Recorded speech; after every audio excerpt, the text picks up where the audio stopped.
Sebab tu kita sebagai orang Islam, kita juga kena berperanan di dalam menyampaikan Islam kepada masyarakat yang bukan agama Islam. Atas apa? Atas kasih sayang kita kepada manusia seluruhnya. Nabi itu rahmat, maka orang Islam juga perlu menjadi rahmat.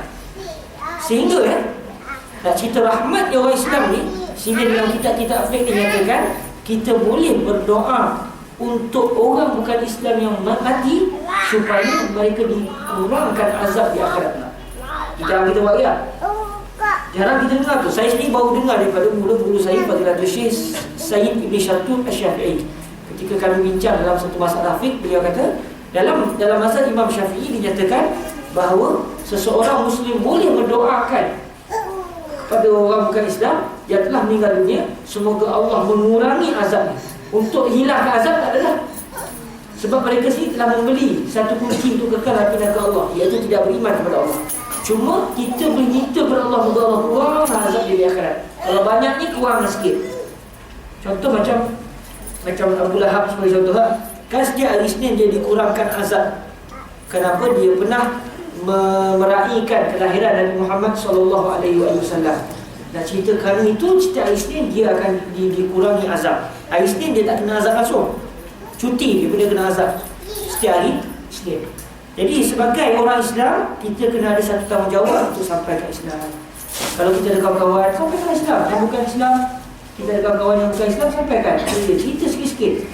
Tak semestinya kita rasa rugi kalau mereka tidak menerima ajaran Islam. Kalau mereka terima, syukur pada Allah SWT. Kalau mereka tolak, kita telah mendapat pahala kerana kita telah menyampaikan Islam. Kata Nabi SAW, wallahi la ayyuhda bihudaka rajulun wahid khairul laka min humrin na'am. Dalam satu hadis Nabi dalam riwayat Imam Abu Dawud, Rasulullah pernah menyatakan, wallahi demi Allah, la ayyuhda bihudaka rajulun wahid.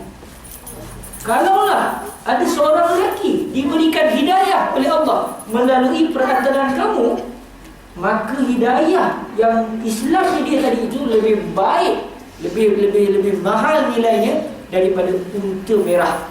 Unta merah ni memang harga dia gila-gila punya mahal pada zaman Nabi SAW. Dianggap sebagai perumpamaan kepada harta yang begitu mahal begitu. Jadi bayangkan, Islam seorang dia membawa kepada harga yang begitu bernilai dalam hidup kita.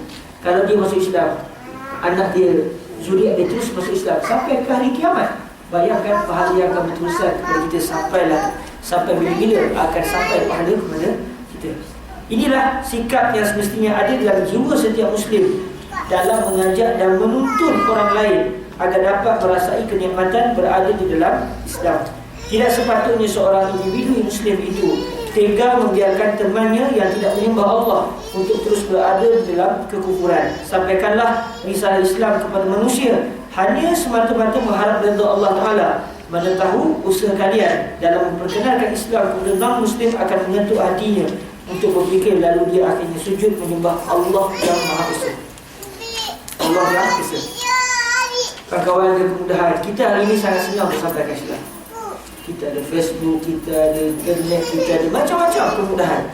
Sangat mudah. Kita tulis sikit. Kadang-kadang kita ingat biasa. Mana tahu ucapan kita yang biasa-biasa tapi datang daripada hati ikhlas membawa kepada Islam yang seorang daripada orang yang tidak pernah beragama Islam. Gunakan peluang apa saja kemampuan yang kita ada untuk sampai ke Islam. Jangan risau nanti ditanya soalan macam-macam. Tanyalah. Sebab Islam tidak gusar kepada persoalan demi persoalan. Kerana Islam ini datang daripada Allah yang Maha Benar. Baik, pengajaran yang terakhir bagi hadis yang keempat ini, hadis yang ketiga ini, hadis yang didatangkan di sini tidak menyatakan perihal kewajipan menunaikan haji. Walau bagaimanapun dalam Sahih Muslim contohnya dinyatakan bahawa Sayyidina Imam turut bertanya tentang kewajipan menunaikan haji. Jadi hadis riwayat Imam Bukhari tidak menyatakan pula bahawa Sayyidina Imam bin Sa'labah bertanya berkenaan dengan kefarduan haji. Cuma dalam hadis yang lain dinyatakan berkenaan dengan kefarduan haji, Sayyidina Imam turut bertanya kepada Rasulullah SAW. Di sini kita dapat satu pengajaran sebenarnya hadis itu tidak boleh diambil hadis mata-mata dia satu-satu. Perlu dilihat hadis-hadis yang lain. Kerana di kalangan para sahabat, mereka meriwayatkan hadis berdasarkan apa yang mereka ingat. Jadi orang ni tambah sikit, orang ni tambah sikit, akhirnya kita sempurnalah cerita tu sebenarnya.